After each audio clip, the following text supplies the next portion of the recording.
Hello friend, I want to tell you about the Volkswagen Sharan car. What engines were installed?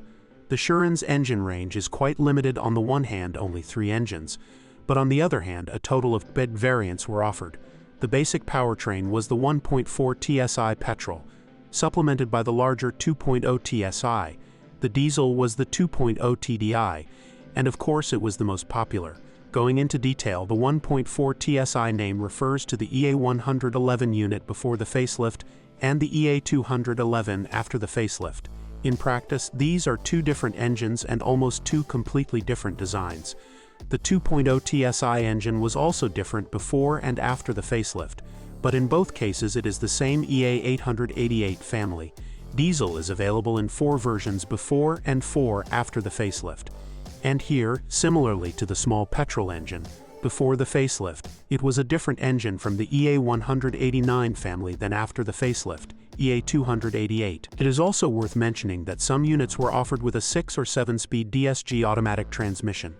The 7-speed transmission was intended for cars with 4-wheel drive, which was only offered for diesels.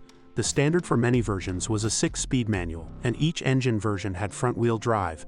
Note, users complain about the DSG gearbox steps, high revs at motorway speed. The 4-wheel drive, called 4Motion in Volkswagen, or 4-drive in-seat, is a design with a multi-plate clutch that automatically connects the rear axle. Which engine to choose? In the range of petrol engines, there are 2 sure bets, namely facelifted engines. The 1.4 TSI EA211 unit is a refined design with no major flaws. Despite its small size, it offers good performance and uses little fuel when driven economically. It is safest to configure it with a manual gearbox, but DSG also copes well because the loads are not large. The second good petrol engine is the newer and most powerful version of the 2.0 TSI. It has no problem with oil consumption like its predecessor, has a durable construction, and gives excellent performance. The Sharan equipped with this unit accelerates to 100 km/h in less than 8 seconds. Interestingly, it burns slightly more petrol than the 1.4 TSI, about 10 to 11 L 100 km.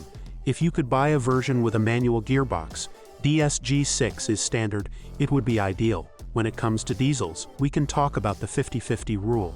Newer units are more refined in terms of performance, burn a little less, although all of them are in the 6 to 7 L 100 km range, but are more complicated in construction, and the more powerful and newest ones have an SCR system.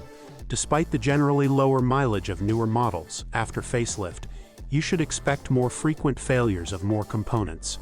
So it is impossible to say unequivocally that the pre- or post-facelift version is better or worse. In my opinion, when buying a diesel, you should primarily focus on the condition of the car and the mileage, preferably below 200,000 kilometers. But the choice of engine in terms of power is also important. The 115 horsepower units are simply sluggish, although if you don't need good performance, the flexibility can be considered sufficient.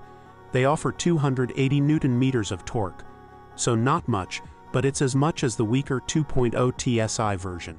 Acceleration to 100 km/h will take about 30 seconds. The versions with 140 to 150 horsepower are just right, while the versions with 170 horsepower and above already provide good performance. Another thing that should be considered if the car is to stay with you for a longer period of time is the emission standard, which is very important for diesels.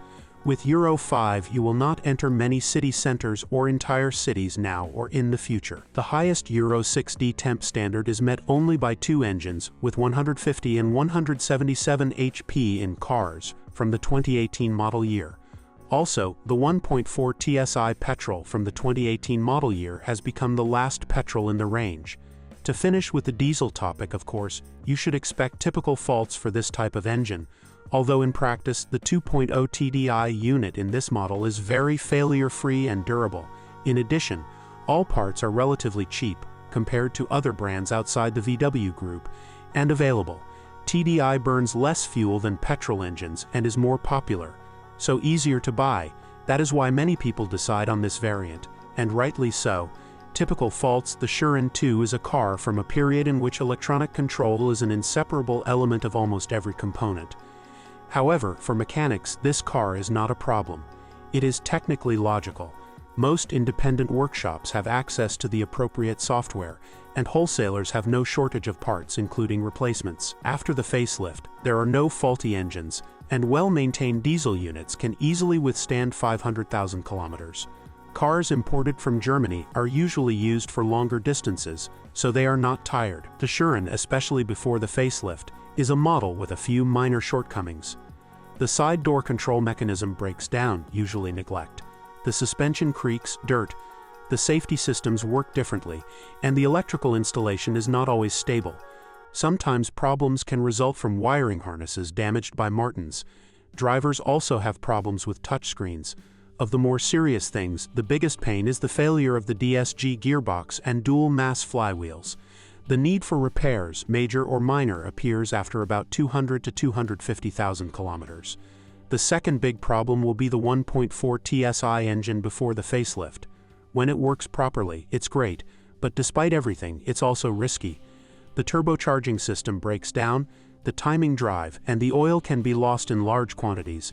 If you have a car with this engine, you have to keep a close eye on the oil level.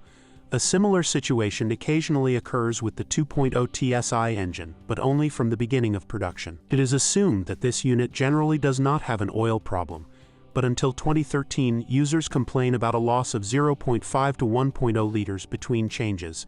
Diesel engines also cause faults, but firstly, after large mileage, usually after about 300,000 kilometers. Secondly, if they were repaired incorrectly earlier. Thirdly, compared to diesel engines from other manufacturers, TDIs are usually cheaper to repair due to the availability of parts and knowledge of these units among mechanics. It is worth noting that newer diesels have an SCR system, which requires AdBlue top-ups. Unfortunately, the filler cap is located in the boot, which makes topping up the fluid troublesome. It is worth remembering this before a long trip, because you have to unpack the boot to top up. Thanks for listening to me. Don't forget to subscribe to the channel and rate my video. If you know any problems with this car that I didn't mention, be sure to write about them in the comments.